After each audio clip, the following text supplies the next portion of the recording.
내가 한 사람의 이력서를 읽을 테니까 여러분이 누군가 한번 맞춰보십시오. 들으시면서 누굴까 한번 생각을 해보시기를 바랍니다.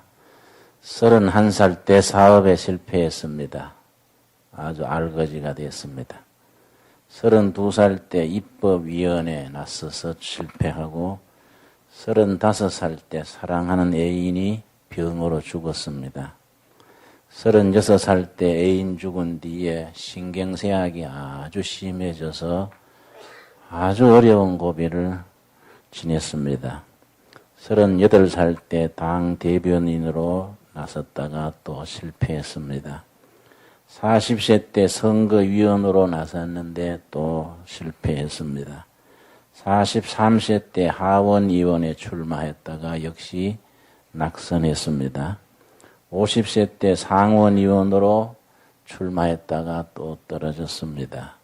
56살 때 부통령 경선에 나섰다가 또 낙방했습니다. 58세 상원의원에 나서서 또 낙선했습니다. 그런데 62세에 대통령에 당선이 됐습니다. 누구겠습니까? 예, 아브라함 링컨입니다. 계속 실패했습니다. 27차례. 계속 실패. 자기 참 목숨까지 줄 수 있었던 애인이 또 병으로 죽었습니다. 그 뒤에 자신도 죽고 싶고 신경쇠약으로 바닥을 헤맸습니다. 계속 실패했는데 27번 실패하고 28번째 성공했는데 대통령이 당선되고 미국 역사의 가장 훌륭한 대통령으로 남게 됐습니다. 그 대통령직도 암살로 마무리되었지요. 그 숱한 좌절과 그 모든 역경을 어떻게 견디고 극복했는가? 링컨 정기를 깊이 연구한 분들이 눈에 보이지 않는 두 가지를 말합니다. 아시다시피 독학한 사람입니다. 통나무 켄터키주 통나무집에 나서 어려서부터 점원으로 살면서 법률책을 독학을 해서 변호사가 되고 그렇게 이제 인생을 시작을 했는데 그 거듭되는 실패와 좌절을 어떻게 극복을 하고 역사의 최고의 인정받는 대통령이 될 수 있었을까? 두 가지를 얘기합니다. 첫째는 자기 어머니로부터 물려받은 신앙입니다. 그래서 낙심될 때, 좌절할 때마다 무릎을 꿇고 기도했다 그럽니다. 그래서 그 어머니가 남긴 포켓북 성경이 있습니다. 항상 안주머니에 그 조그마한 성경을 넣고 어려운 일이 있을 때, 낙심될 때 꼭 성경을 끄집어내서 앞에 놓고 기도했다 그럽니다. 꼭 무릎을 꿇고 성경 앞에 놓고. 두 번째는 학교를 제대로 못 다녔습니다마는 우리는 말하면 초등학교지요. 짧게 다닌 초등학교 담임 선생님이 그레함 선생님입니다. 그레함 선생님. 이 그레함 선생님이 학교 다닐 때만 스승 노릇한 것이 아니고 평생을 지도했습니다. 자기 제자였던 아브라함 링컨이 절망할 때, 좌절할 때 위로해주고 격려해줬습니다. 포기하려고 그럴 때 비전을 깨우치고 너는 나라 일에 백성을 위해 쓰임받아야 돼. 힘내라. 그래서 아브라함 링컨이 대통령 취임 예배 드릴 때에 그 선생님을 옆자리에 모셨습니다. 그레함 선생님이에요. 그러고 청중들한테 소개했습니다. 내가 오늘 이 자리에 오르게 된 것은 그레함 선생님 덕분이다. 그래서 그 선생님이 만장의 우리 같은 박수를 받았다 합니다. 초등학교 선생님이었지만은 초등학교 선생님으로 끝난 게 아니고 위대한 대통령을 길러내는 겁니다. 이 그레함 선생님이 17살에 교사직을 시작을 해서 55살까지 초등학교 교사로 일관했습니다. 그런데 이 그레암 선생님이 그런 식으로 길러낸 인물이 두 사람입니다. 아브라함 링컨과 켄터키의 주지사 중에 H라는 주지사가 있습니다. 그렇게 제자들을 평생토록 낙심하면은 위로하고 절망하면은 용기를 주고 북돋아주고 비전을 주고 이런 역할을 멘토라 그럽니다. 멘토.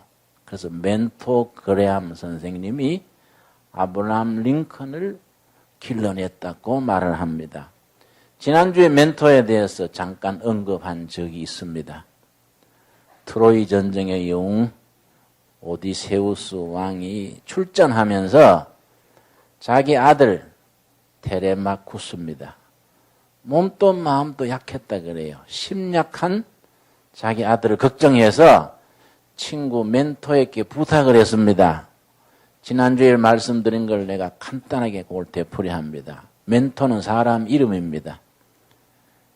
오디세우스 왕의 친구입니다. 오디세우스 왕이 전쟁에 나가면서 자기 아들을 멘토 친구에게 부탁했습니다. 아마 내 아들이 사랑구실할 것 같지 않아. 자네가 좀 길러주소. 내가 전쟁에서 돌아올 때까지 좀 길러주소.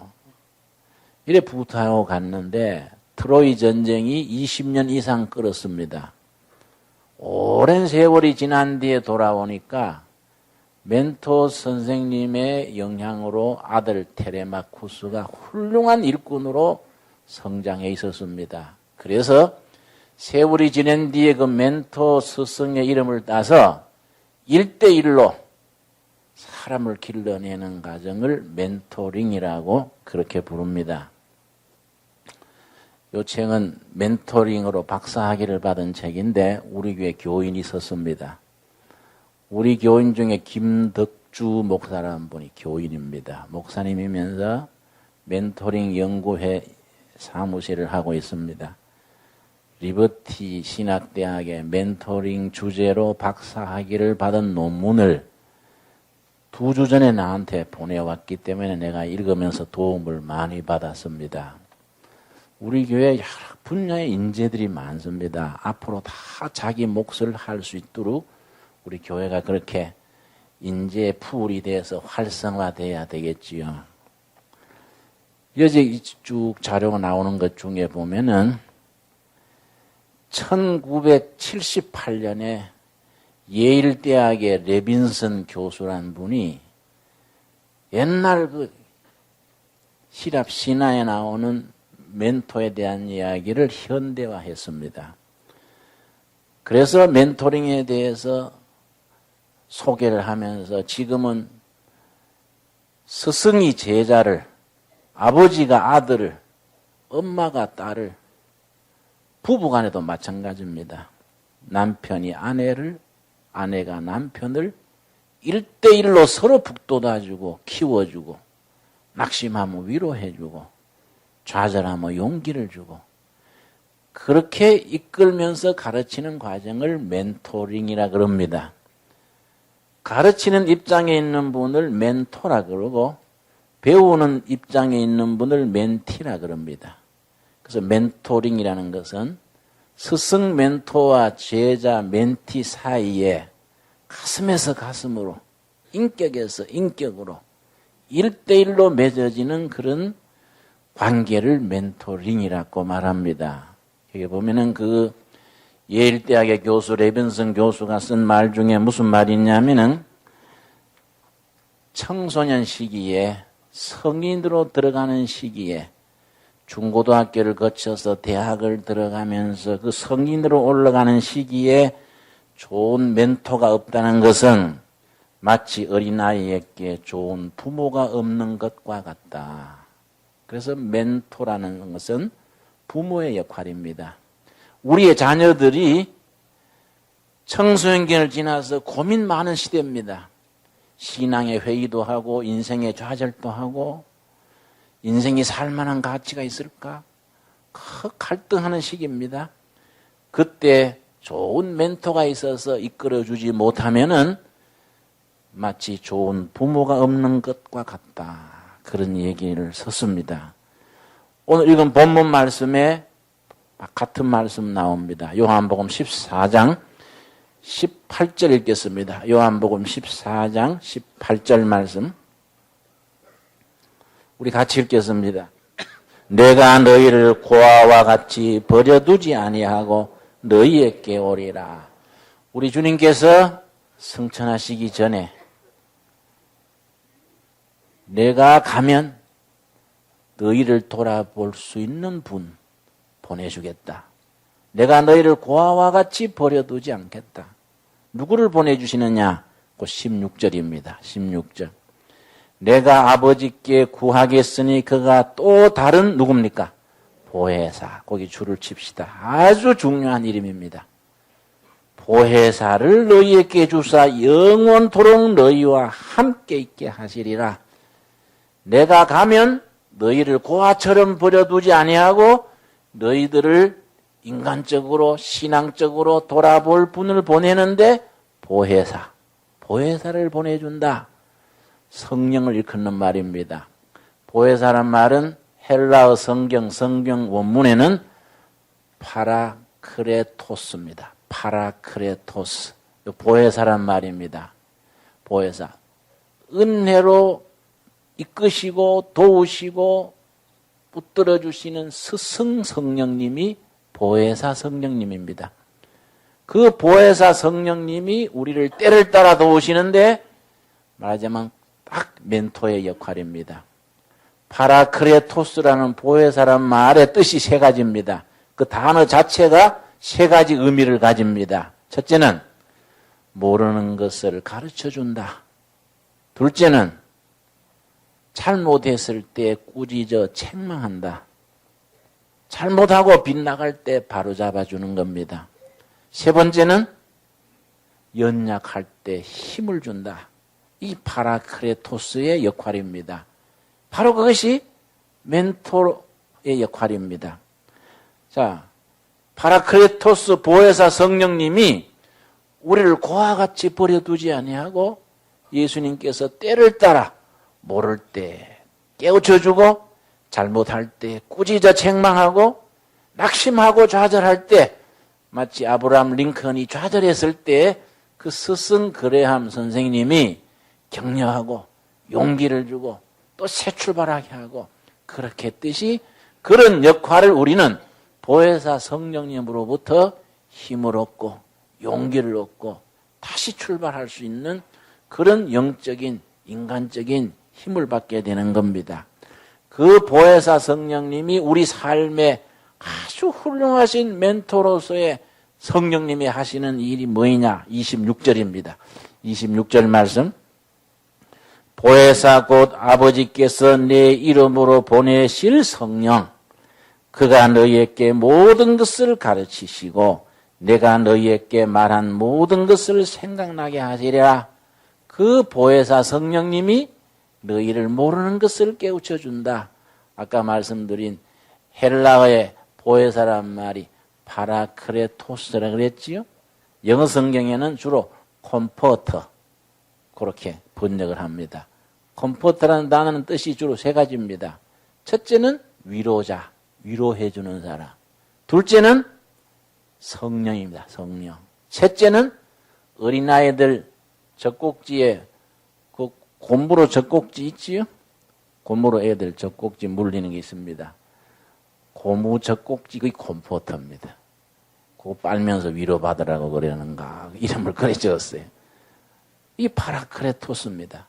우리가 모르는 것을 가르쳐 줍니다. 여러분 영적으로 말하면은 우리가 지혜가 없을 때 어찌 해야 될지 모를 때 성령님 앞에 무릎 꿇고 기도할 때 지혜로 깨우치시고 길을 보여주시고 깨우쳐 주시는 겁니다. 두 번째 보혜사 성령님이 요한복음 16장 7절입니다. 7절 8절 말씀 속에 우리들의 영원한 멘토로서의 보혜사 성령님이 우리에게 하시는 사역입니다. 7절 말씀.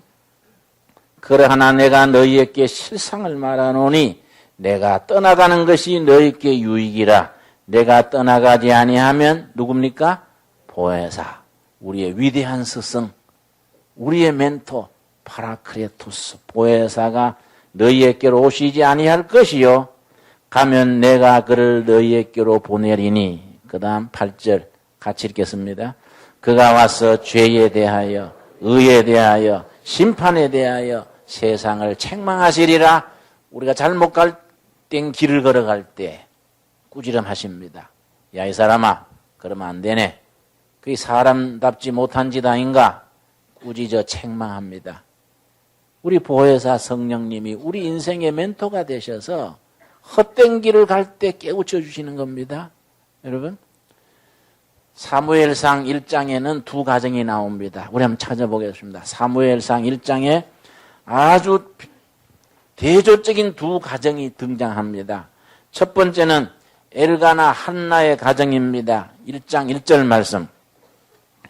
에브라임 산지 라마다임 소부임에 에브라임 사람 엘가나라 하는 자가 있으니. 엘가나의 아내는 한나입니다. 한나. 이 엘가나라는 사람은 시골에 아주 가난한 영세 농민인데 엘가나가 유명한 사람이 된 것은 100% 처복입니다. 장가 잘 갔어요. 잠언서에 있습니다. 잠언서에 하나님이 사랑하는 남자에게 좋은 아내를 주신다, 그런 말씀이 있습니다. 대체로 예수 믿는 집에는 여자들이 훨씬 똑똑합니다. 대체로 우리 집부터 그렇습니다만은 여자들이 훨씬 낫습니다. 이 엘가나 집안이 대표적입니다. 엘가나 한나 부부가 있는데 아주 이 한나가 현모양처입니다. 그런데 두 번째 가정이 있습니다. 2절 말씀, 3절입니다. 3절. 이 사람이 매년에 자기 성읍에서 나와서 실로에 가서 만군의 여호와께 경배하며 제사를 드렸는데 누가 나옵니까? 엘리입니다. 엘리. 대제사장 엘리입니다. 아주 명문 중에 명문입니다. 엘리의 두 아들 누구지요? 홈리와 비느하스가 여호와의 제사장으로 거기 있었더라. 두 번째 가정은 대제사장 엘리 가정인데 두 아들이 있습니다. 홈리와 비느하스, 이 3부자가 나옵니다. 그래서 사무엘상 1장에는 남편 엘가나, 아내 한나, 아들 사무엘 세 사람이 나옵니다. 완전히 밑바닥 영세 농민 가정입니다. 두 번째는 엘리, 홈리, 비느하스 3부자가 나옵니다. 최고 명문 가정입니다. 사무엘상을 쓸 때요, 1장, 2장, 3장 지나가면서 두 가정이 번갈아 나옵니다. 번갈아. 엘가나, 한나, 사무엘 가정 얘기 쭉 나오고, 엘리, 홈리, 비느하스 가정 쭉 나오고, 또 사무엘 가정 나오고, 번갈아 나오는데 차츰차츰 벌어집니다. 시작할 때는 완전히 밑바닥에 있던 엘가나, 한나, 사무엘 가정은 하늘같이 높아집니다. 최고의 명문으로 바뀝니다. 엘리와 아버지 홈리, 비느하스 아들 가정은 완전히 밑바닥으로 몰락합니다. 그 원인이 딱 한 가지입니다. 자식 교육입니다. 자식 교육. 엘가나 한나 가정은 눈물로 아들을 얻어가지고 하나님의 뜻에 합당하게 키우려고 인생을 투자합니다. 1장 10절 보겠습니다. 1장 10절 말씀. 한나가 마음이 괴로워서 뭐입니까? 여호와께 기도하고 통곡하며 자식을 위해서 통곡하면서 기도하는 겁니다. 그리고 20절 말씀. 한나가 잉태하고 때가 이름에 아들을 낳아 사무엘이라 이름하였으니 이는 내가 여호와께 그를 구하였다 함이더라. 눈물로 기도해서 낳은 아들 이름을 사무엘이라. 사무엘. 성경에 엘이 들어가면 하나님입니다. 임마누엘, 엘로힘, 사무엘. 사무엘 기도로 응답받은 아들이다. 그렇게 이름을 붙였습니다. 그래서 기도로 그 자식을 기릅니다. 하나님 앞에서 기릅니다. 그러나 명문 중에 명문 엘리 대제사장의 가정은 반대입니다. 2장 12절 말씀. 2장 12절 우리 다 같이 보겠습니다. 2장 12절 우리 같이 읽겠습니다.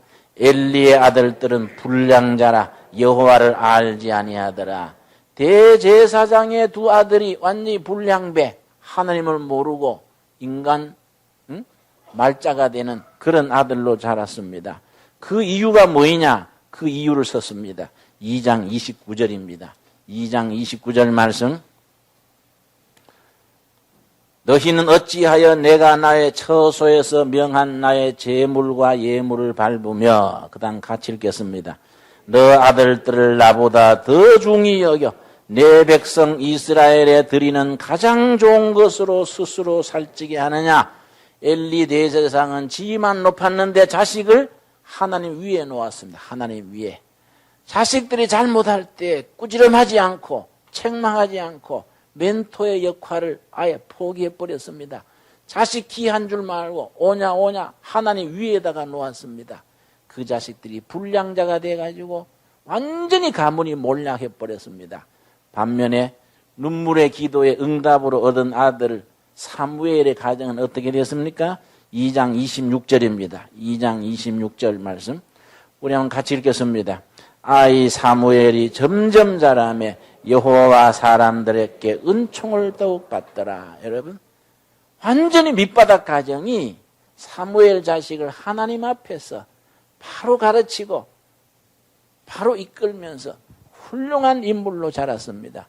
이스라엘 영적 지도자로 자란 뒤에 그 사무엘이 위대한 다윗의 멘토가 됩니다. 우리 멘토이신 성령님이 우리를 때를 따라 가르치시고 잘못하면 책망하시고 연약할 때 붙들어 주시는 성령님처럼 사무엘이 다윗을 키웁니다. 19장입니다. 사무엘상 19장 18절 말씀. 사무엘상 19장 18절입니다. 우리 천천히 같이 찾겠습니다. 사무엘상 19장. 여러분, 우리 가정이 그런 부모가 자식한테 부부 사이에도 마찬가지입니다. 서로서로 북돋아주고 서로서로 용기를 주어야 됩니다. 낙심할 때 위로해주고 빗나갈 때 깨우쳐주고 이런 역할을 우리 가정에서 부부 사이에 부모 자식 사이에 이루어져야 됩니다. 여러분, 거기에서 인물이 나오는 것이고 거기에서 하나님의 역사가 이루어집니다. 19장 18절 찾았습니까? 다윗이 도피하여 젊은 날의 다윗입니다. 라마로 가서, 라마는 사무엘의 고향입니다. 사무엘의 백발이 성상한 노인이 현역에서 은퇴해서 시골 고향에 내려가서 손자들 재롱이나 보고 이렇게 지내지 않았습니다. 완전히 백발 노인이 그때부터 가장 중요한 일을 합니다. 라마로 가서 사무엘에게로 나아가서 사울이 자기에게 행한 일을 다 고하였고 다윗과 사무엘이 그 다음 뭡니까? 나요스로 가서 거하였더라. 나요스입니다. 나요스. 거기에 표를 하십시오. 나요스. 젊은이들 모아가지고 낮에는 노동하고 밤에는 기도하고 비전과 꿈을 심어줘서 그 시대의 미래의 일꾼으로 키우는 교육훈련 공동체입니다. 교육훈련 공동체를 히브리 말로 나요시라 그럽니다. 그 나요시 있던 장소가 어디라 그랬습니까? 사무엘의 고향. 그 어머니가 눈물의 기도로 사무엘을 낳았던 그 고향. 그 노년이 돼서 그 내려가가지고 그냥 노년에 편안하게 지나지 않고 젊은이들을 모아가지고 깨우치는 겁니다.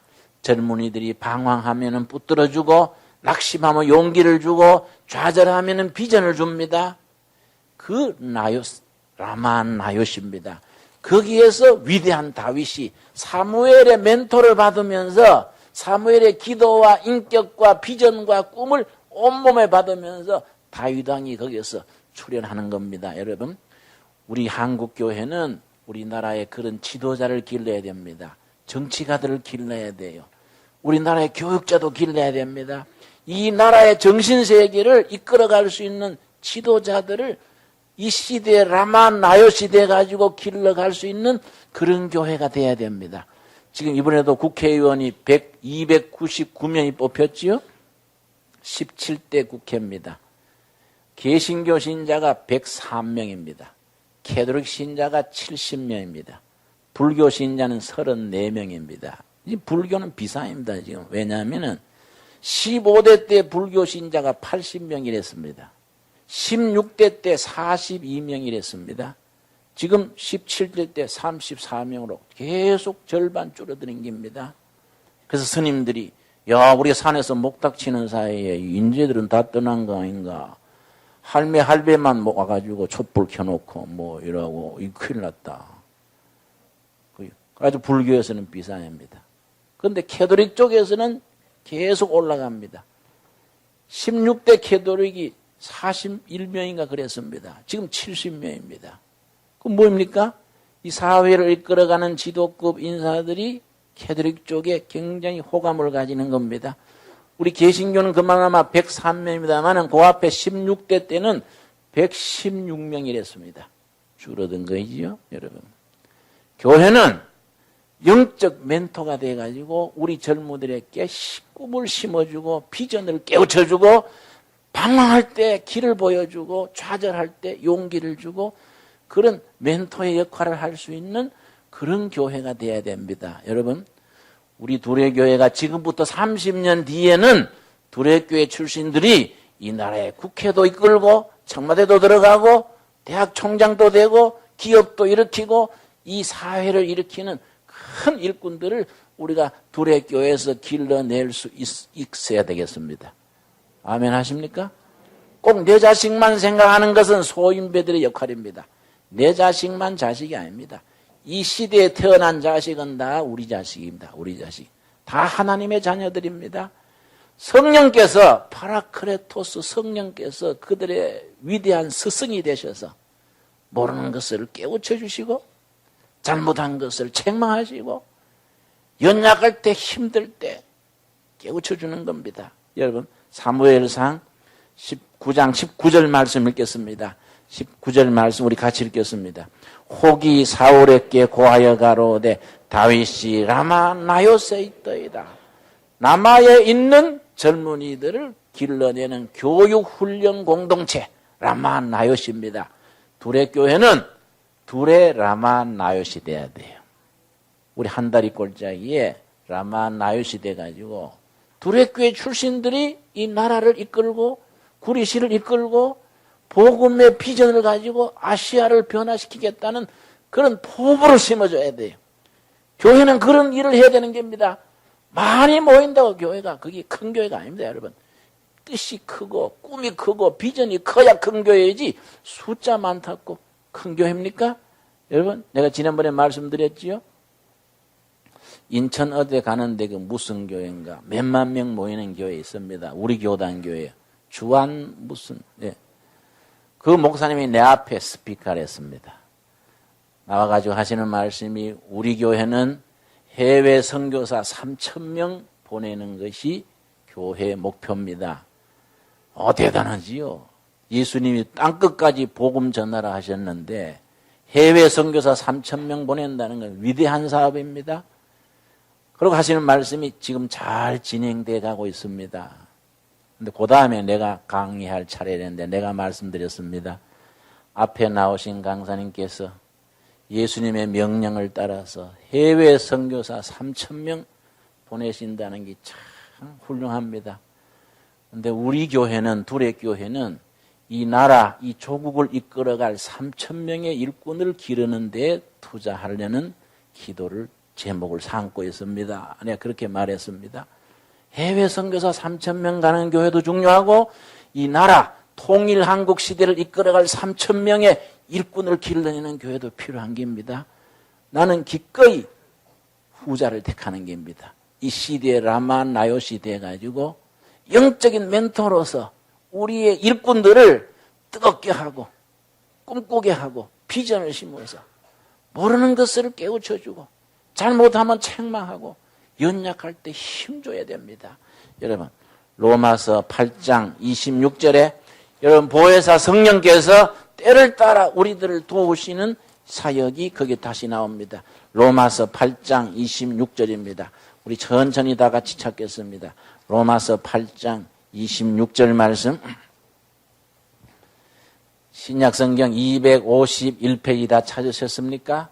자, 파라크레토스, 우리의 위로자, 우리의 멘토 되시는 성령님께서 하시는 일입니다. 26절 같이 읽겠습니다. 이와 같이 성령도 우리 연약함을 우리가 마땅히 빌 바를 알지 못하나 오직 성령이 말할 수 없는 탄식으로 우리를 위하여 친히 간구하시느니라. 성령이 우리 연약함을 도우시나니 깜깜할 때, 절박할 때, 아까 아브라함 링컨이 완전히 좌절해가지고 밑바닥에 떨어졌을 때 그 영적 멘토, 인생의 스승되는 그레함 교사가 용기를 주고 새 출발하게 했듯이 우리들에게는 다 신령한 멘토가 있습니다. 보혜사 성령께서 우리가 연약할 때, 좌절할 때 힘주시는 그 성령님의 도우심을 때를 따라 힘입게 될 수 있기를 바랍니다. 그 성령님이 하시는 마지막 가장 귀중한 일이 요한복음 15장 27절입니다. 우리 다 같이 찾아보겠습니다. 가장 높은, 가장 최종적인 목적입니다. 요한복음 15장입니다. 15장 26절, 27절 말씀. 요한복음 15장 26절 제가 읽습니다. 내가 아버지께로서 너희에게 보낼 누굽니까? 보혜사, 파라크레토스. 보혜사, 곧 아버지께로서 나오시는 진리의 성령이 오실 때에 그가 나를 증거하실 것이요. 예수님이 누구신지 깨닫게 해주시는 분이 멘토이신 보혜사 성령님이시라는 겁니다. 너희도 처음부터 나와 함께 있었으므로 증거하느니라. 성령께서 우리 구주 예수님을 깨닫게 하고 순종하게 하고 예수님의 사람으로 자라게 해주시는 겁니다. 여러분, 우리의 멘토이신 성령님의 도우심으로 예수님을 아는 일에 날마다 달마다 자라는 우리 모두가 될 수 있게 되기를 바랍니다. 예수님을 알게 해주시는 스승 성령님이십니다. 그래서 여러분, 찬송가 506장 다음 표 보겠습니다. 거기에 보면은 우리의 스승 되시는 보혜사 성령님의 사역에 대해서 말씀합니다. 찬송 506장 1절 2절 우리 피아노 치지 말고 조용하게 낮은 음성으로 우리 같이 한번 불러보겠습니다. 예수 더 알기 원함은 크고도 넓은 은혜와 대속해 주신 사랑을 간절히 알기 원하네. 내 평생의 소원, 내 평생의 소원, 대속해 주신 사랑을 간절히 알기 원하네. 성령이 스승 되셔서 진리를 가르치시고 거룩한 뜻을 깨달아 예수를 알게 하소서.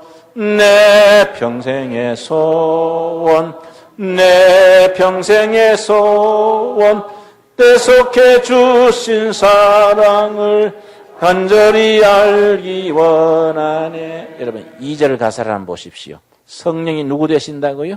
스승님, 우리의 멘토이신 스승이 되셔서, 보혜사 성령님이 스승 되셔서 우리는 개인이 다 가정교사를 모시는 겁니다.